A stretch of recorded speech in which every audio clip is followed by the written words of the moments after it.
O setor que vem sendo considerado uma possível saída para a crise econômica é o da indústria criativa. Segundo a Firjan, entre 2013 e 2015, esse setor sentiu menos a crise econômica, reduzindo menos postos de trabalho e menos empregos.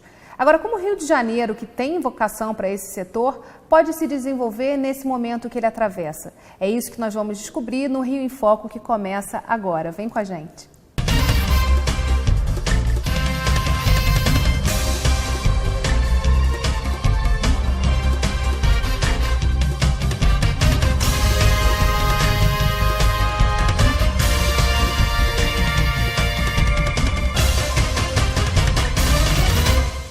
O Rio em Foco recebe a especialista setorial da indústria criativa da Firjan, Tâmila Talarico, e o coordenador do Laboratório de Economia Criativa, Desenvolvimento e Território da SPM Rio, João Figueiredo. O último mapeamento da indústria criativa no Brasil, feito pela Firjan, mostra que em 2015 o Brasil tinha 851 mil profissionais criativos formalmente empregados, o que gerava uma riqueza equivalente a 155,6 bilhões de reais para a economia. Os dados analisados no mapeamento são de 2013 a 2015. Depois, assim, nesse período que a gente está vivendo agora, está atravessando uma crise econômica bastante severa. Qual foi o impacto da crise no setor criativo? No mapeamento, esse período de 2013 a 2015, a gente já tem uma crise econômica assim, séria, nacional, né? Então a gente vê de fato, por exemplo, a gente vê o mapeamento, a gente pega por duas óticas. A gente pega a ótica da produção, né, que é o valor da produção gerado pelos estabelecimentos criativos, e aí a partir dele a gente estima um PIB criativo, que em 2015 ficou em 155 bilhões e 600 mil, o que representa,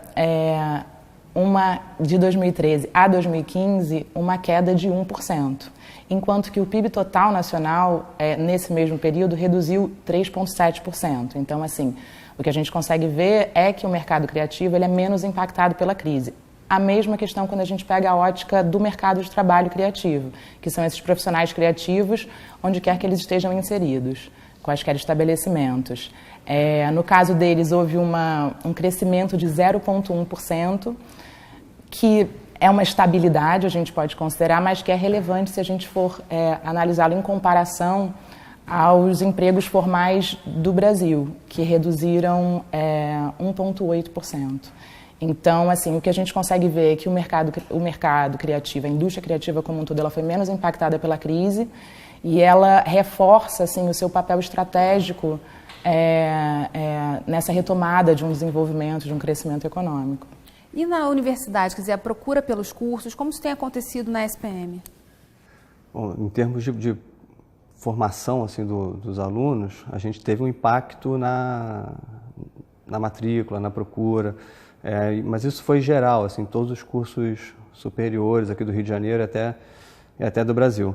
Mas é interessante que esse impacto ele foi maior, sobretudo, na educação executiva, né?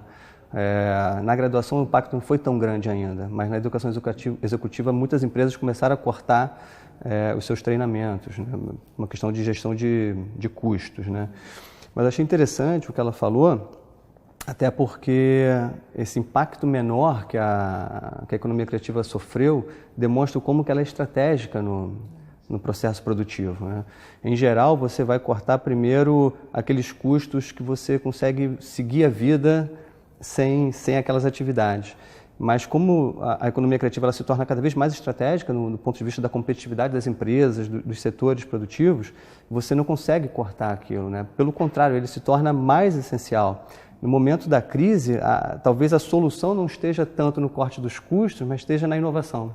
O mapeamento ele fala de 13 setores, né? É legal a gente falar para o telespectador de que economia criativa a gente está falando especificamente para poder mostrar o que é estratégico e que deve ser mantido nesse momento. Legal, a gente divide esses 13 segmentos criativos em 4 grandes áreas, né? Então a gente tem o consumo com arquitetura, design, publicidade e moda. A gente tem tecnologia com TIC, P&D e biotecnologia, mídias, que abarcam editorial e audiovisual, e ainda cultura, que abarca música, artes cênicas, expressões culturais e patrimônio e artes. E como a inovação está dentro desses segmentos? Na verdade, a gente chama de mapeamento da indústria criativa exatamente porque a gente vê grande valor hoje, especialmente em tempos de crise, na inovação criativa, não necessariamente na inovação tecnológica, né? Aquela que investe no capital intelectual, no recurso humano em si, né? Então, o que a gente faz é ver a lógica da união da indústria com esses profissionais criativos, né? Então, é como eles estão inseridos dentro de uma indústria que pode ser clássica, por exemplo, uma indústria de metal mecânico que contrata um designer para dentro dela para trabalhar o seu novo produto. Ou então, uma indústria de plástico que repensa, traz profissionais de marketing de estratégico, por exemplo, para pensar o que o consumidor hoje está querendo consumir, quais são essas novas formas de consumo que estão muito mais atreladas ao desejo, à emoção, à experiência em si, ao intangível, né, do que ao produto em si, ou à sua funcionalidade, ou ao seu preço, né? Então, é essa lógica que a gente vê embutida, quando esses profissionais entram dentro das indústrias clássicas e conseguem gerar valor agregado. E o que a gente está falando, na verdade, né, como toda a crise, das oportunidades que isso gera. Agora, como é que a gente forma esse profissional assim, disposto e capaz de olhar para essas oportunidades, que ele não vai mais buscar emprego só naquelas caixinhas em que ele está formado, e sim num ambiente muito mais amplo, enfim, muito maior? Os profissionais da economia criativa, eles acabam simbolizando e representando bem o que a gente chama do novo profissional, do novo trabalhador. A gente cada vez mais está distante daquele mundo industrial em que você entrava no trabalho, ficava ali no emprego, né? Ficava 40 anos, se aposentava, tinha uma jornada de trabalho definida e um tempo de lazer separado. O profissional da economia criativa, ele produz bens e serviços que têm valor cultural e que têm valor econômico. Então, ao mesmo tempo, ele é um profissional que precisa utilizar o conhecimento dele, a criatividade dele, a parte toda intuitiva dele, mas também um aspecto racional, né, do processo produtivo. Então, do ponto de vista da formação, é uma formação muito mais complexa. Porque antes você conseguia ter uma formação mais separada, né? Esse é o cara da arte, esse é o cara da ciência, esse é o cara da engenharia. E hoje na economia criativa não. Você tem que formar um cara com todas essas competências, né? Um profissional que tanto tem um aspecto intuitivo, estético, do design, da arte, da cultura, mas que também tenha processos, que também saiba fazer gestão, conheça marketing, né? Então, do ponto de vista da formação, é um desafio. E, na verdade, necessita também de uma formação mais extensa, mais complexa e contínua, né? Quer dizer, também você não se forma depois de 4 anos, 5 anos, você tem que continuar se adaptando e tendo novos conhecimentos, novas competências. Até pelo próprio caráter da atividade. É uma atividade de formação permanente. Você não aprende alguma coisa e pronto, agora você vai fazer isso por toda a sua vida, né? Você está se adaptando o tempo inteiro. É um mercado também que exige a capacidade de adaptação permanente. Então, esse profissional mais flexível, com maior capacidade de adaptação, com frequência sai do curso de graduação e vai fazer uma pós, vai fazer mestrado, vai fazer doutorado. Nós temos um curso de mestrado que está exatamente formando esse profissional da gestão da economia criativa, em que a gente tem o profissional que vai ter disciplinas dentro do curso de design, de gestão, de arte, de cultura, para poder atuar competitivamente no mercado. A gente vai fazer um rápido intervalo e voltamos já. Rio em Foco aqui, política e economia caminham juntas.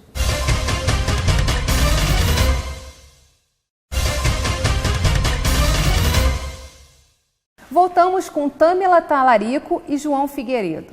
Em 2010, a Secretaria de Cultura criou a incubadora Rio Criativo para capacitar profissionais e ajudá-los a desenvolver os seus projetos. Vamos ver. Estimular e consolidar empreendimentos com potencial inovador, capacitando e auxiliando os primeiros passos no mercado.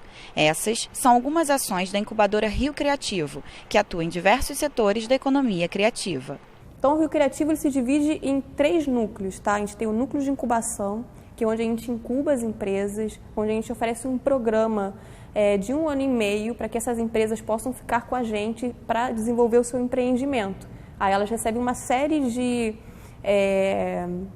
consultorias e assessorias para que eles possam crescer, se fortalecer e terem uma empresa sustentável. A incubadora também abraça outros 2 projetos, a Escola do Rio Criativo e o Coworking. Na Escola Rio Criativo, a gente tem 2 programas. A gente tem um programa que atende a capital, onde a gente oferece a Maratona Rio Criativo, que são 3 dias seguidos de consultorias e oficinas. Aqui, o agente cultural, o empreendedor, vem para cá para se capacitar em ferramentas que vão potencializar o negócio dele, se ele já tiver ou se ele não tiver, ajudar ele a criar um negócio. No interior do estado, a gente oferece as caravanas. As caravanas têm esse mesmo intuito, mas a gente foca muito nas vocações regionais. Aí no coworking a empresa fica com a gente 6 meses, podendo renovar por mais 6 meses, aí daria um total de 1 ano. E aí nesse coworking ela tem acesso a uma mesa de trabalho, internet para trabalhar à vontade e ela tem a possibilidade de se conectar com várias empresas do setor criativo que estão no Rio Criativo ou que chegam depois, pontualmente, como nas nossas oficinas. São cerca de 5.000 empreendedores culturais atendidos pela Escola do Rio Criativo por ano e mais de 40 postos ocupados por 30 empresas no coworking. Uma delas é a agência de comunicação e branding Trust Me. Nosso objetivo como agência é criar marcas não somente na componente de identidade visual, mas dá-las uma significância. A minha empresa está no Rio Criativo há 1 ano, o edital ele prevê 6 meses, que são renováveis ou não. Então, para a nossa empresa fazia sentido ficar mais um tempo e interagir com o espaço. Sempre foi um desejo estar num lugar que pudesse me dar algum tipo de conhecimento e que eu pudesse realmente trocar com outras empresas e absorvê-las, talvez, como meus clientes. Houve uma mudança bem significativa de quando a agência estava fora e quando nós entramos aqui, porque nós conseguimos mais clientes, conseguimos dar um pouco mais de credibilidade para o negócio e que hoje em dia, principalmente no mercado de comunicação, credibilidade é tudo, né? A gente está falando de um projeto de 2010, foi a primeira incubadora do país de projetos criativos, está falando também de uma necessidade de maior infraestrutura, de networking, de capacidade de trabalho, quer dizer, de defender também essa parte da formação desses profissionais que vão atuar nesse segmento. Qual a importância desse processo e por que é tão fundamental a gente trabalhar nesse nível ainda da formação desse profissional, dele entender a cultura como economia também? Bom, as incubadoras elas têm uma importância porque elas aumentam a chance da empresa dar certo, digamos assim, né? A gente tem no mundo inteiro, isso não é uma particularidade do Brasil, uma taxa de encerramento das atividades da empresa muito alta no seu primeiro ano de vida e se a gente considera os primeiros 5 anos. A ideia da incubadora é de você exatamente cuidar da ideia. Então, você tem uma ideia que é relevante, mas essa ideia precisa ser tratada economicamente, ela precisa você precisa adotar processos de gestão, de marketing, de jurídicos, financeiros, de vendas, que às vezes aquele profissional que teve a ideia, ele não tem isso. Então, a incubadora ela é uma excelente iniciativa, as incubadoras de modo geral, porque elas vão capacitar o criativo, no caso da incubadora do Rio Criativo, para que ele adquira aquelas competências que ele não tem para que a empresa possa dar certo, né? É diferente você ter uma ideia e ter um negócio, né? Então, a incubadora ela permite essa passagem, como transformar a sua ideia em um negócio. E, para além disso, também é interessante porque ela cria um ecossistema criativo ali em que as próprias incubadas, elas conseguem trocar entre si as diferentes competências que elas têm, né? A gente sabe que é importante não só investimento na formação, mas também na geração de um ambiente de negócios propício, né? Para que esses negócios realmente aconteçam e se desenvolvam. Então, é legal porque muitas vezes as incubadas elas têm competências complementares e conseguem ali mesmo fazer parcerias para prestar um serviço, ou muitas vezes também, como eles têm alguns eventos de capacitação, que pessoas de fora podem vir. Então, é muito importante criar esse ecossistema e gerar essa simbiose entre essas... Que é uma necessidade da inovação, quer dizer, precisa ter essa troca maior, essa complementaridade de competências que a gente não vê acontecer na indústria formal, tradicional, como a gente conhece. Tecnicamente, a gente diz que a economia criativa é um tipo de indústria desverticalizada, né? É uma indústria que você não tem uma empresa que vai fazer o processo inteiro do início ao fim. Então, ela precisa se relacionar com fornecedores, ela precisa dessas atividades complementares. Então, tanto eles se conhecerem, estarem no mesmo ambiente, cria uma sinergia. Quanto mais empresas fortes na economia criativa nós tivermos, mais novas empresas fortes nós teremos, porque o sistema da economia criativa importa para o sucesso da atividade. Isso é totalmente diferente de uma indústria clássica em que ela colocava o pacote tecnológico, ela construía a sua fábrica e toda a competitividade estava dentro dela. Na economia criativa não, a competitividade está no ambiente. Então o ecossistema é importante, o Rio Criativo, quanto mais empresas ele conseguir formar, mais ele contribui não só para o sucesso daquele negócio, mas para o sucesso de todos os outros negócios. Agora, é interessante falar também, a apresentação ali do projeto fala de uma atuação na cidade do Rio, que por si só tem um perfil de trazer todos os profissionais e concentrar muito dessas profissões, porque você tem TVs funcionando aqui, você tem toda uma pegada de cinema, a Ancine está aqui no nosso território, e você tem o interior do estado, que tem um outro perfil, outra forma de se organizar. Quais são as oportunidades, se a Firjan observa assim, ou a própria SPM também, a universidade, quais são as oportunidades do interior do estado? O que a gente tem também se desenvolvendo no restante do nosso território? Qual a importância também dessa troca acontecer de forma mais intensa? O próprio Rio Criativo tem uma iniciativa que é muito legal, que são essas caravanas, que eles levam algumas dessas capacitações e cursos, workshops, oficinas também para o interior do estado. Então esse é um trabalho que inclusive a gente já chegou a conversar para desenvolver junto, porque cada município vai ter a sua vocação. Então, por exemplo, a gente tem Friburgo, tem uma vocação muito clara para moda íntima, A gente tem Petrópolis muito forte com a parte de mobiliário. Então, a partir também da análise do local em que você está inserido, você pode direcionar também a sua capacitação. Friburgo também trabalha essa questão do audiovisual com mais força por causa das também tem uma TV. Força grande. Agora, Petrópolis está despontando também como um forte representante aí de TIC. Então, a gente está vendo um movimento acontecer muito naturalmente também. O estado do Rio, ele tem uma característica quase que singular, Ele é um dos estados que tem a maior concentração da atividade na metrópole. Então, isso ao mesmo tempo dá uma força para a metrópole, mas cria uma dificuldade do desenvolvimento econômico no interior. Então, essas iniciativas de você fazer as caravanas, da universidade ir para o interior, são fundamentais. Agora, por outro lado, como a economia criativa, a matéria-prima, digamos assim, da economia criativa é a cultura está em todo lugar. Então, você tem potenciais de desenvolver atividades pautadas pela economia criativa em todo o interior do estado do Rio de Janeiro. Só que isso ainda é um potencial. A gente pode até brincar da seguinte maneira. Se a gente pensar o petróleo lá debaixo da terra, ele não é nada. Ele é uma riqueza em potencial. Então, o que a gente tem hoje no interior do estado do Rio de Janeiro é toda uma riqueza em potencial da nossa cultura. O que a gente precisa fazer com o Rio Criativo, com o Firjan, com a SPM e com as outras universidades, é tentar pegar essa riqueza cultural, esse ativo cultural e fazer dele um dos principais ativos econômicos do Rio de Janeiro. Transformar isso em negócio. Que é um caminho aí importante para esse momento que a gente está vivendo. Quer dizer, tirar um pouco o peso do Estado, desse processo, e começar a pensar como é que você gera renda, emprego, negócios no todo o território. Exatamente. Eu acho que esse é o grande potencial que a economia criativa tem, porque ela pode ser um instrumento de desenvolvimento econômico para qualquer tipo de cidade, para qualquer lugar, porque o lastro da cultura está ali. A gente vai falar no próximo bloco como é que a gente faz essas interligações com outros setores. É só um pouquinho, espera aí, no intervalo, a gente volta já. Rio em Foco aqui, política e economia caminham juntas.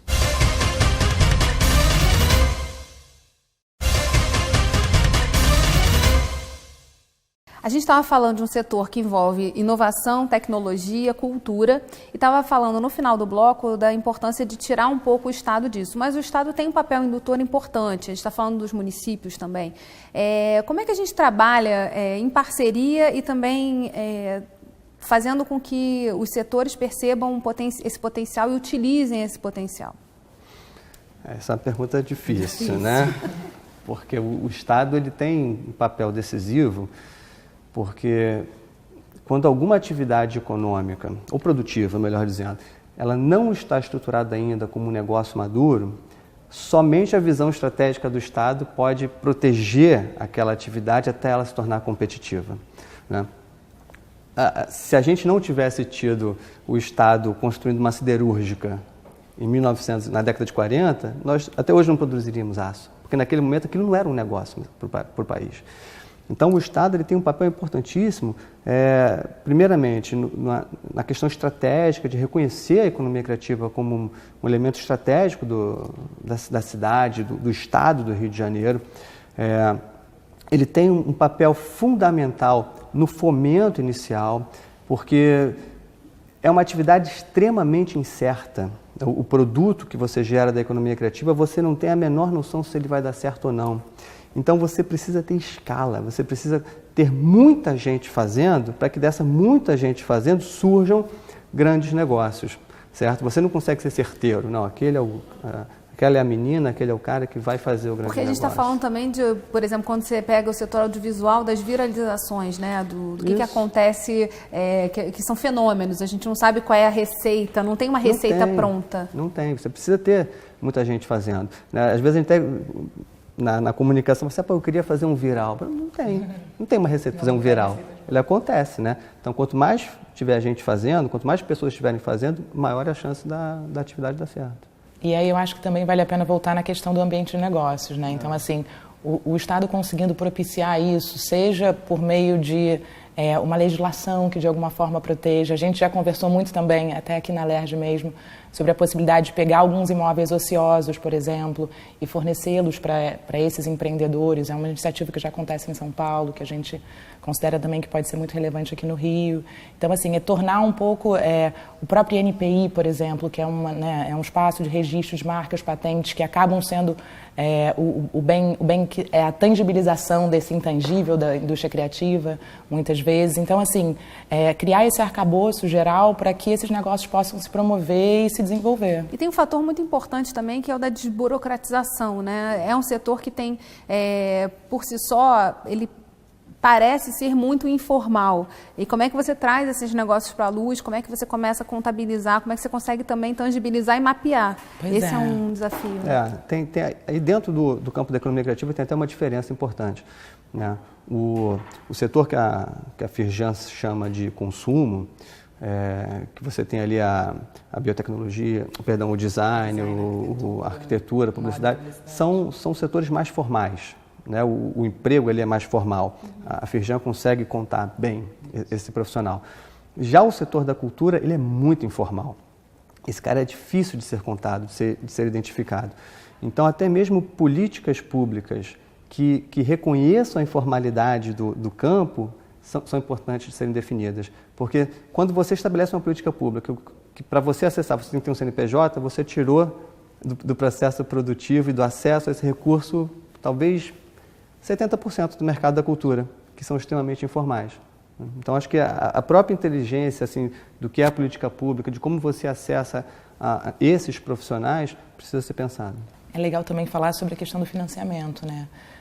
Também é muito difícil, por exemplo, caso você não tenha um incentivo de fora, se você quer iniciar o seu negócio de alguma forma e pega, por exemplo, um empréstimo, você não tem condições de apresentar, você não tem garantias reais, né? Porque a gente está falando do intangível, né? Do imaterial. Então, assim, criar também possibilidades, novas formas de financiamento, né? A gente vê o crowdfunding aí chegando com força total, o equity crowdfunding. Então, assim, e criando todas essas possibilidades de financiamento, de formalização jurídica. E a gente também vê por parte desse setor da inovação, né, do crowdfunding, que é o financiamento coletivo e outros, uma dificuldade muito grande de atuar no Rio de Janeiro. Também é um ponto que eles sempre colocam como a burocracia, alguns impeditivos desse processo. Talvez fosse a hora importante da gente começar a ver como é que a gente torna mais simples esse caminhar do profissional criativo pelo mercado, para transformar, de fato, essas coisas em negócios.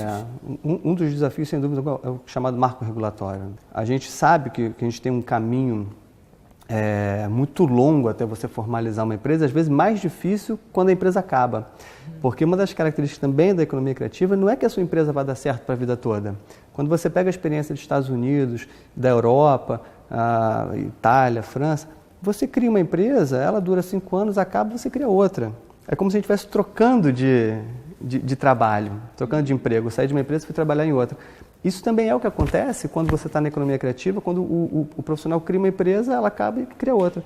A burocracia para você acabar uma empresa no Brasil, no Rio de Janeiro, é enorme. Então, quando a sua empresa acaba, tudo que você quer é não criar outra. Então isso, do ponto de vista da inovação e do empreendedorismo, isso tem que ser repensado, sem dúvida alguma. E em termos de futuro, assim, o que a gente observa também de possibilidades para o mundo? Porque também a gente está falando da indústria criativa, que é uma indústria que ela é virada para o mundo e para as oportunidades que estão fora também do Brasil, do Rio de Janeiro, né, da nossa cápsula aqui. Que oportunidades são essas e como é que essas iniciativas, tanto da universidade quanto da indústria, estão olhando para esse mundo aí fora? A gente vê muito atualmente já, né, profissionais criativos que nem sempre estão até totalmente formados, sendo exportados, assim, né? Muitas empresas hoje vêm aqui e procuram exatamente esses profissionais porque reconhecem no Brasil essa vocação criativa, né? E especialmente o Rio tem um lugar muito forte nisso. Então, assim, é complicado dizer.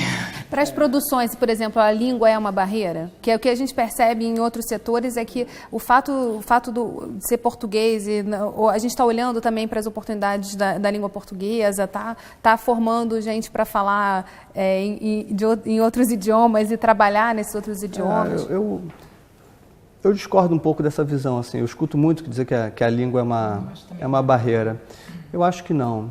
Eu acho que se a gente conseguir, em termos de, se a gente fala de produção audiovisual, se nós conseguirmos ter uma produção que tenha um pressuposto universal na sua produção, alguma coisa que converse com o mundo, mas que esse pressuposto universal tenha como pano de fundo o local, essa produção vai dar certo.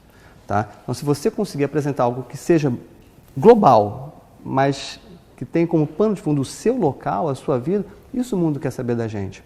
Tá? Agora, se a gente faz coisas que o mundo inteiro já faz, não vai dar certo. É como se a gente falasse assim, ninguém vai fazer cinema brasileiro melhor do que o brasileiro. Certo? Então é nisso que a gente tem que se pegar. Mas tem que falar muito comum essa questão das coproduções, né? O tempo todo você vê, né, por exemplo, nessa contagem do Oscar, nessa corrida, a quantidade de coproduções aumentando significativamente. As coproduções, elas auxiliam muito em toda a distribuição e na aceitação de um filme em qualquer outra região, né? E o que a gente vê, é muito legal o que o João disse, porque esse ano, em 2017, a gente nunca teve uma presença tão forte no Festival de Berlim, por exemplo, como a presença do cinema brasileiro lá hoje, assim. E é exatamente por aí que a gente conseguiu. A gente na Firjan fez um projeto por um tempo chamava Films from Rio, que era exatamente para levar esses produtores nacionais para esses mercados internacionais, para entender um pouquinho melhor a lógica deles. E com certeza a coprodução é um dos melhores caminhos, que já acaba garantindo uma distribuição. Mas é interessante ver que houve uma mudança muito grande no roteiro desses filmes, né? No que esses filmes estão contando, e foi a partir disso mesmo.